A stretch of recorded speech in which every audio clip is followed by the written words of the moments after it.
Hello everyone and welcome back to Dragalia Foundry. Today's video is one I've been meaning to make a while, and now that we have double Rupee Avenue to Fortune and double drop Imperial Onslaught coming up next week, it seemed like the perfect time to finally revisit this topic. So last year around the launch of the game, I made a couple of videos called Build Basics, and in that series I was looking at dragons, wyrmprints, and was planning on looking at weapons, basically everything that constitutes a build in Dragalia Lost.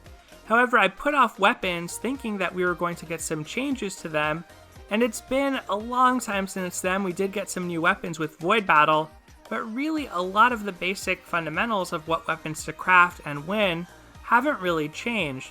So it's about time I work on this video. Those other two have been dated pretty badly, unfortunately. As far as the dragons video, I think we now know the power of mixed HP and strength dragons and how important that is for ranged characters because their defense stat is inherently lower. The game doesn't tell you this, but that is the case. And as far as the Wyrmprints video, I would reference you to my dual Wyrmprints video since that's way more recent and it includes a lot more Wyrmprints and ideas that are relevant now as opposed to back when the game launched. But of course today we're going to be talking about weapons, and I thought the best way for me to bring you this information is to actually go into the crafting menu and look through weapon by weapon and discuss some of the themes and some of the important principles when it comes to crafting. So rather than show some slides, I think weapons kind of blur together and it's hard to tell them apart just based on their name and their artwork.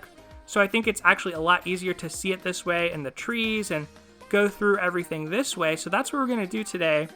Now, one thing that's changed, like I said, is the Void Battle weapons, and if you are newer to the game and this is all you know, basically any weapon that has an ability here, that is going to be a Void Battle weapon. That means that it wasn't craftable at the beginning of the game. It's not one of the original weapon series that was out, and the way you can think about these Void Battle weapons is they're highly specialized. They're basically silver bullets. They have one or two really pertinent uses where they can be extremely important to clear void battles or other types of content. But outside of that loop, basically they don't really do a whole lot. They're not really as desirable as those main weapons, which instead of an ability, they grant your character a third skill. So there are a couple exceptions to that we'll talk about where Void Battle weapons are particularly good. But generally speaking, it's the case that they are used to take on other Void Battles. So let's start off with our swords today, and we're going to look through first the Rarity 3, the 3-star weapons, and you can see how there's a tree here. So I usually call this column Tier 1, this is Tier 2, and then this is Tier 3, or Elemental Tier. For 3 stars, these are basically going to be used when you're in the campaign, and maybe a little bit later when you're early in the game, and you're doing things like Avenue to Fortune, Avenue to Power, your Dragon Trials for the first time. You're going to want to have access to these. However, I think it's not really worth it to craft the Stage 3 of these. The benefit you get is fairly small, and by the time you're able to spend so many materials and be able to craft these, you're already able to also craft 4-star weapons usually. And those 4-star weapons are going to be more universal, have comparable stats, and have potential uses even toward the end game. So really the elemental stage for 3 stars, I would just skip it. You don't really need this. Stick to the Tier 2. The advantage to these Tier 2 is they can be equipped to adventures of any element, and they're going to get that skill. So in Sword's case, both of these are fine. An attacking skill is pretty much what you want early in the game. It's going to be helpful whether you're an AI-controlled unit or a player-controlled unit. The advantage to elementals is they provide 1.5 times the amount of stats that are shown here when you attune the elements and when you actually put this, for example, on a flame adventurer. However, the disadvantage is the skill is locked behind matching that element. So once you go from this stage to this stage, this new sword is really only going to work best on a flame character, whereas this one, any sword that you have on any of your elemental teams, it's going to be just fine. So really these 3 stars, like I said, early game, only want to craft these pretty early on and you want to stop at this stage, you don't need to go to this final stage. I generally think it's not worth it.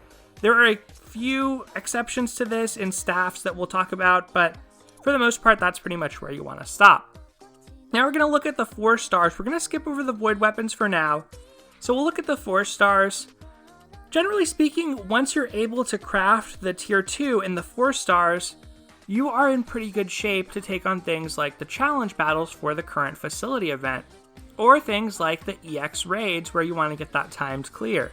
This is what you want to have at least on all of your AI teammates, and for your leader in events like that where you're facing a particularly hard challenge, that's when you want to start thinking about maybe I need the tier 3 or the elemental tier of the 4-star weapons. So in this case, it can be relevant which path you go down. If you're just planning on equipping this to an AI teammate, it doesn't matter too much, but you can try to align the skill with something that's going to be helpful to them. Like if they use skill damage and a lot of attacking skills, you could give them this Blade of Glory. Otherwise, this Gilda Sword provides some HP regen, so if survival is your concern, it can kind of help. It's not a huge amount of healing though. So the reason you want to think about which tree you go down though is if there's a character who eventually you want to get their tier 3 weapon, then you'd probably want to start on their tree just so you're building toward it, because you do need this stage to be max unbound before you can craft one of this stage. And these tier 3 weapons require insignias, which you get from doing Imperial Onslaught. So you'll need to have beaten Chapter 6 to be able to even craft these and get these insignias. And when you're early on, this is a lot of insignias to actually be able to use. So for sure, with things like your steel bricks, which unbind 4-star weapons, you're going to want to save these for these elemental weapons and not use them on earlier stages. Now, arguably, you can use them for some of the void battle weapons too if they're in the final stage, but generally speaking, the insignias are precious enough that I would probably save them just for these original type of elemental weapons. So let's take a look at the 5 stars for swords now, and the 5 stars are where things really peak in terms of power level. These 5-star tier 2s are pretty similar, a little bit worse than the 4-star tier 3s, the elemental 4 stars, but the advantage to them is they're universal. You can equip them to any adventurer.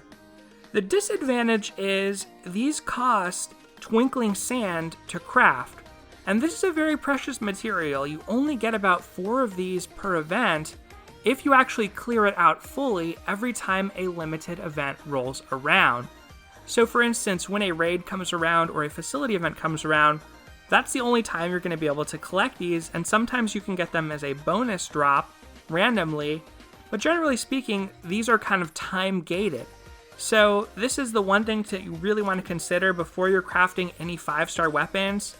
My advice, if you're early on and you're gated by those sands, you don't have a lot of them because you're newer to the game, or maybe you've been spending a lot of yours and you don't have a lot left, I would say you only really need to go for a 5-star weapon if you are building an adventurer specifically for the high dragon trials.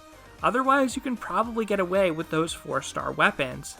And so when you want to spin that sand, since you have to unbind this fully to get to this stage, you need to spin 5 sands in this stage, and then on the final one, you need to spin 2 sands. So it is expensive. It's a total of 7 sands to make one of these 5-star elementals, and that's before anything like unbinding it, which we'll talk about toward the end of the video. There's an advanced strategy that you can use with that, but you also need a lot of these other materials like the royal insignias. You need a lot of crimson cores, tablets. All of these things, with the exception of crimson cores, can be grinded up by playing Imperial Onslaught, and that's why that double drop next week is going to be pretty important. Generally speaking, once you're pretty far along in the game, like you've beaten Chapter 7, you are doing Void Zephyr, trying to craft your High Midgard Stormer weapon, or you've already beaten High Midgard Stormer, at that point, I would suggest you funnel all of your excess stamina.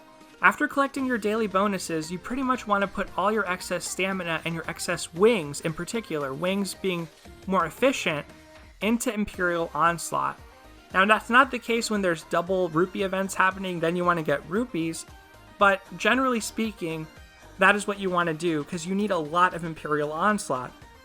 So for the swords in particular, this tree has an attacking skill, so all of these swords are great on attackers like Yuden, like Xander, and like Albert. However, you really only want to get these 5-star elementals if you're taking that character to a high dragon trial, like I said.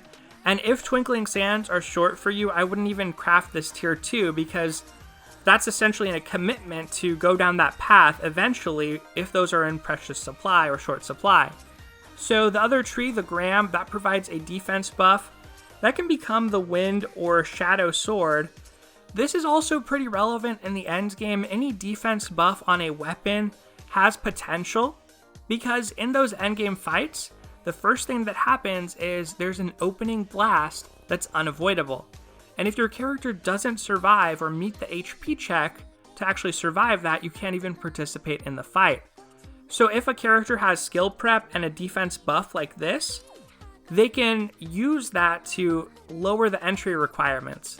And they can also use it periodically in those fights because there are certain segments that are unavoidable. Like in Void Zephyr, if you've tried that, there's that targeted reticle where unless you break Void Zephyr, you can't avoid that. You just have to group up and you have to eat the damage. So with that as a reference point, you see those frequently in High Dragon. So those defensive buffs are actually kind of good, and they're good if your adventurer is packing a double buff of some type, like Valiant Crown, that strength double buff with skill damage. These can be quite good. So for Galaranzel, or basically for Berserker at this point, but I wouldn't recommend building Berserker for High Dragons just yet. These could be good swords too. So that's what I want to say about the main swords. Now for the Void swords, we'll look at this Lonely Word tree. This one has light dull res. Pretty much you want this if you're struggling against the Shadow Golem, the Obsidian Golem, and you're getting dulled a lot in that fight. Now this tree has Flame Dull res. You want this to fight Void Zephyr with a Flame Sword. And this Light Sword is useful because it has Fury Penetrator. This is useful to fight Void Manticore, but you don't really need it to beat Void Manticore. It's just going to make it easier for you. Now for the final tree, this one is used or built from drops from Void Zephyr, and the Flame Tree is the one that is really noteworthy because it has High Midgard Sormer's Bane. I actually recommend for all of you new players out there, if you haven't beaten High Midgard Sormer and you're planning on using a sword character like Yuden, I would honestly suggest you go this route and craft one of these. You are going to need 2 Zephyr Ruins, and you're going to need, to build up slowly, you're going to need a lot of feathers and so on. But generally speaking, these weapons are a lot less costly to craft than those original 5 stars, like Leviathan in the case of Flame Sword. And this Bane ability can compensate for the fact that these have much lower stats in the context of that fight. This will basically be good enough and let you save your Twinkling Sands for the harder fights like High Brunhilde, potentially, High Mercury, which when High Mercury comes out, you can bet that there's not going to be any High Mercury Bane weapons. We might actually get High Brunhilde Bane weapons with Void Agni, but we don't know that yet. So I would actually, for a newer player, if you're not fighting the High Dragons already, I would say this is the level of investment that you want to go for. Now the Wind and Light tree, not really noteworthy. The stats are significantly worse. I wouldn't want to take this against High Mercury. Windbroken Punisher and Skill Prep are not going to be as good as the raw stats you get from a 5-star Wind Sword, the Durandal that we looked at earlier. It's okay, but this is not really fitting that need of Void weapons to be specialized and to be really good against one thing. I would say the same is true of this, which has Stun Punisher, not really relevant against anything right now. It used to be kind of good for getting the Void Manticore epithet, and it is good with Raymond. However, that has become easier now that we have those Fury Penetrator weapons, so really I would say the only one worth crafting in this tree is this Inferno Apogee if you are going to take a sword character to High Midgard Sormer. So that's all I want to say about the swords, and I think we can kind of use that to inform us about the other weapon types. So I'm not going to go through every single weapon on all of these trees, but I will flip through the weapon types and point out a couple of things that I think are noteworthy. Once again, basically for 3 stars, you want to have an attacking skill, you don't want to promote them to the elemental stage.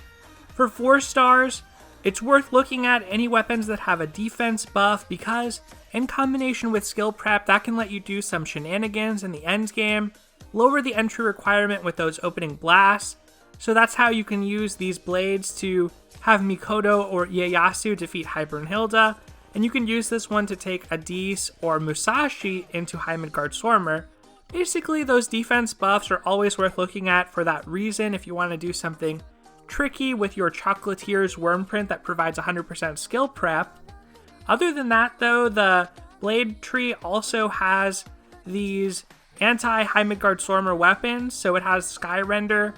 If you haven't built a 5-star Flame Blade with Twinkling Sand for your Mikoto to fight High Midgard Swarmer, then I would definitely suggest this is a lot lower investment to go with this one. And just like with the swords, the wind and the light version are not really relevant on those blades. So the same is true in axes. We have Unerring Gaze here, and this becomes Heavenwrath Gaze. This is probably the preferred weapon if you have Vanessa and want her to fight High Midgard Swarmer. It's even better than that axe you craft with Twinkling Sand, because the ability on that is not super relevant. It's a critical damage buff. It is fast to charge, so it's a nice iframe opportunity, but unless you've already heightened your critical rate somehow, that's not going to be very good. So that's one of the ones where the Void Weapon is actually probably better. In water, we also see another tree. It's in axes, daggers, lances, and wands. Of these weapons you can craft by beating Void Manticore, and basically these provide some strength when your HP is above 70%, and they also provide some strength every time you defeat foes. So because of that, you never want to take these into Hybernhilda or the end game, but they are good for challenge battles, and they are good for Imperial Onslaught. You see that in daggers too. For lances, you see that there too, and I'll also point out, since we didn't look at it with swords, this Blind Punisher series, these have Shadow Dull Res, but there's no light boss in Void battles that inflicts Dull right now, so this is probably a series that will become relevant in the future. Otherwise, the same principles apply for the other weapons. For bows, nothing really different here. I guess I can point out that there is a Copy Punisher on this series, so if you're struggling with the Frost Hermit, some weapons will have Wind Copy Punisher on them, and that can be used to help you out with that. Otherwise, I think we've pretty much covered our bases on all of these random Void weapon types, the assortment of Void weapon types between sword, blade, dagger, axe, lance, and now bow. Wand and staff I'll give a little bit extra time to because there are some interesting things here. So in the 4-star pool, or at 4-star, this wand that provides a defense buff, and in particular the water version for now, this is quite relevant for Lily and Hybernhilda. Lily has a pretty low HP as a ranged character, at least, because her defense stat is 8 rather than 10 like we see on melee characters. So if you're using a strength-focused dragon on her like Leviathan, Vojanoi, or Dragonule Jeanne d'Arc, this is very helpful for her to meet that HP check. It's less of a necessity now that we have dual Wormprints, because your second Wormprint can also help you out with that, but this used to be part of one of her standard builds, and it's still going to be cheaper to max unbind one of these weapons than to build a 5-star elemental for her, because we get steel bricks through the Void Battle Treasure Trade that can be used to unbind this cheaply every month, so that's not going to be a bad option for her. And similarly for Amane, in particular, since she has 75% skill prep in her kit, she will likely be able to equip a 25% skill prep Wormprint and be able to use this similarly for a fight like High Zodiarch. Obviously that's not out yet, so we can't really make that assumption, but that's likely to matter or be relevant in the future. Of course, if you have Lucretia, you could go a different route, and you probably wouldn't want to use that unless you're using the Chocolatiers. Otherwise, the wands don't really have a whole lot else to say in there, but the staffs do. So the staffs are kind of interesting at 3-star even. This is a rare weapon where there's a 3-star with a defensive buff. And because Hildegard has 100% skill prep, just like Lily, she can use this defense buff at the start of a fight. This can let her enter High Midgard Stormer or High Brunhilde already. So that's kind of interesting. It's a pretty niche use, but even though the stats are lower, that extra defense will help her survive.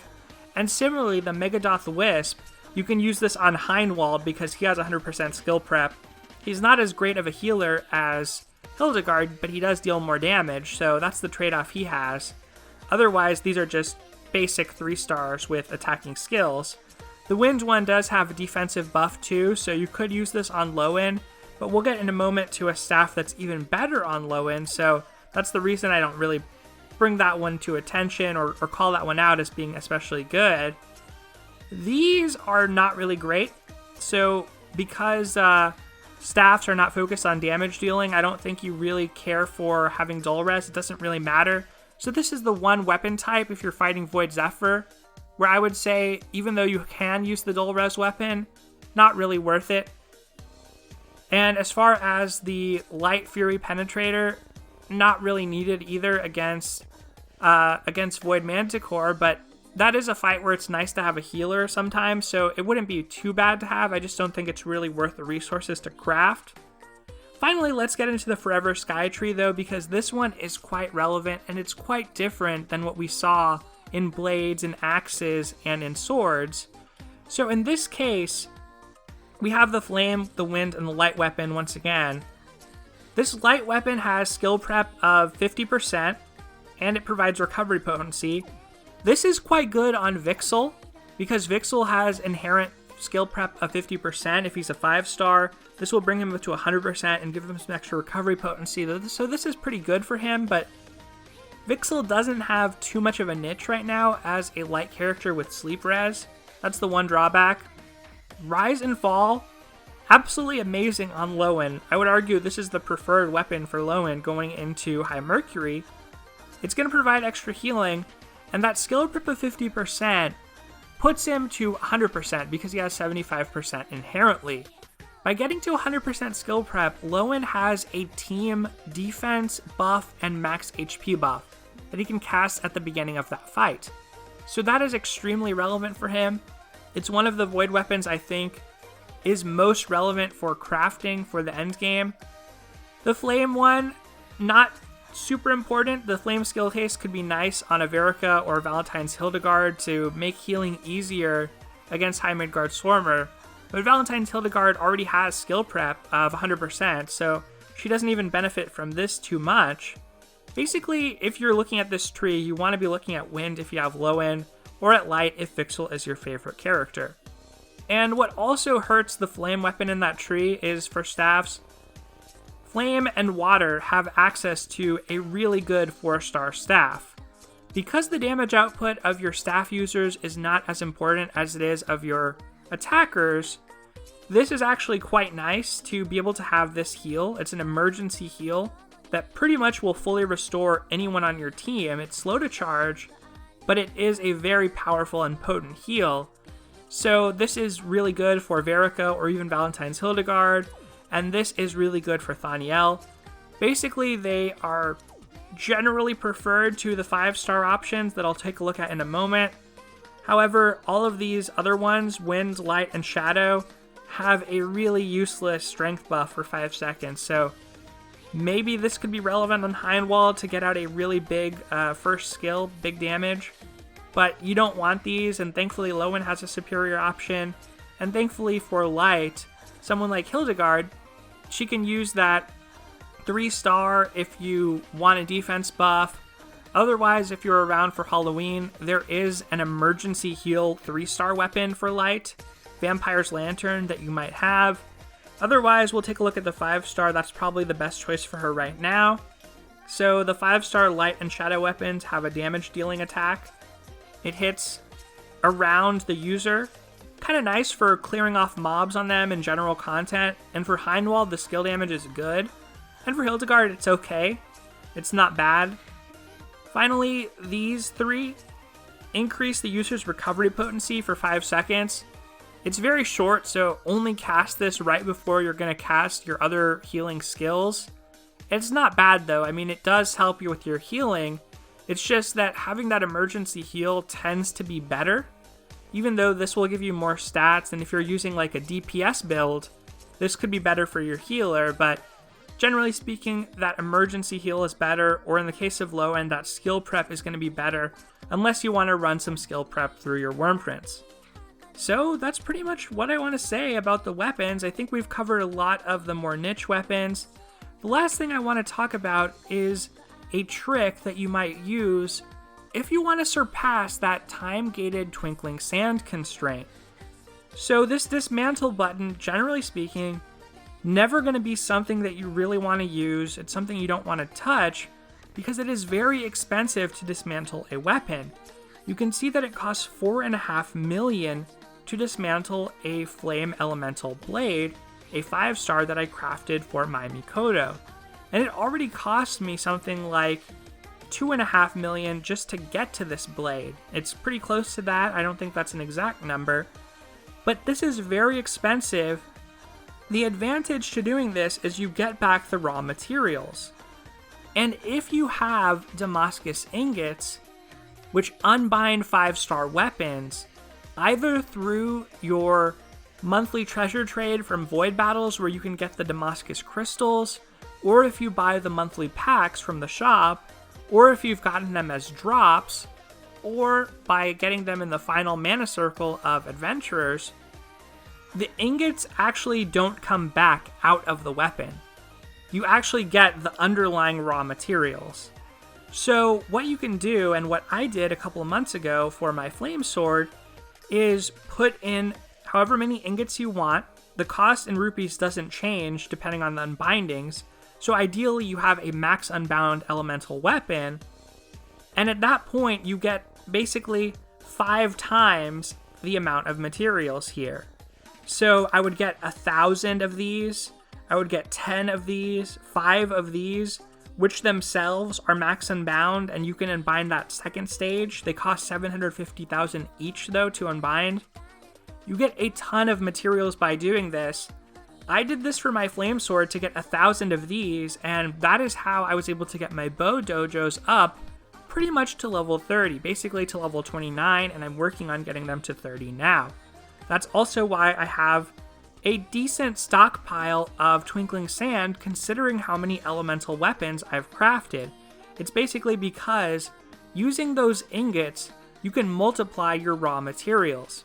So it's not really worth it per se unless you're impatient and you want access to more Twinkling Sand, or you want access to more insignias without having to play a lot of Imperial Onslaught.